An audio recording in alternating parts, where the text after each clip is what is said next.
All right, so former federal prosecutor and CNN legal analyst Shan Wu with us now. Shan, good to see you this morning. Thank you.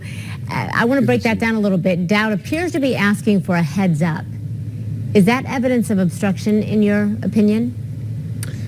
The phrase by itself, heads up, wouldn't necessarily be that problematic, but the overall context and a lot of his other specifics is pretty problematic.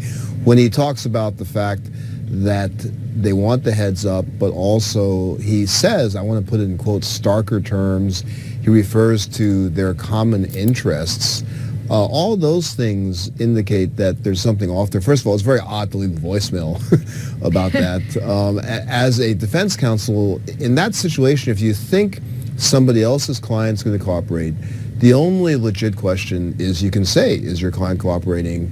And are you going to stay in the joint defense agreement? Usually when they don't answer or they say they're withdrawing, that gives you your answers. So some of those specifics he asks, and reminding him of the president's feelings for him. Yeah, what do you make of that? Of, you know, about the president's feelings towards Flynn? Yeah, in the context of the voicemail, it really sounds like he's saying if it's the former, meaning you're going to have to give confidential information, you're going to have to cooperate. If you're cooperating, I want you to remember that the president likes you, wink, wink.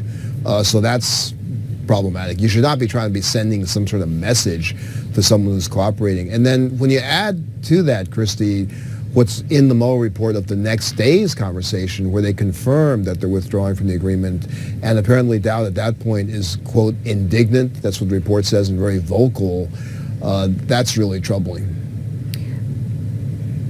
I want to ask you about the transcript of Flynn's calls with Russia, because the DOJ is refusing to hand those transcripts over, even though, of course, that federal judge ordered prosecutors to file them publicly. What obligation is there for them to do so? Will that eventually happen?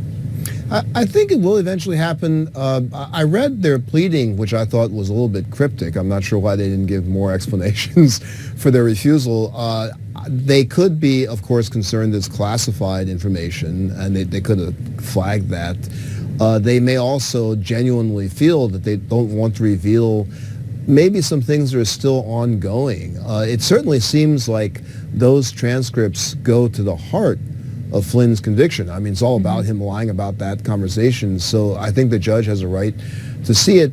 My guess is the judge is going to ask for more explanation, and then they may do some sealed briefings to the judge, and they may have a sealed proceeding in which they're trying to explain that. But on the face of it, their version of their reason, which is it's just not relevant, that just doesn't really fly, and that's really up to the judge to determine. Really. It seems like that's actually the meat on the plate as opposed to being irrelevant at the end of the day. Shan Wu, I'm sorry we've run out of time. Thank you so much, sir.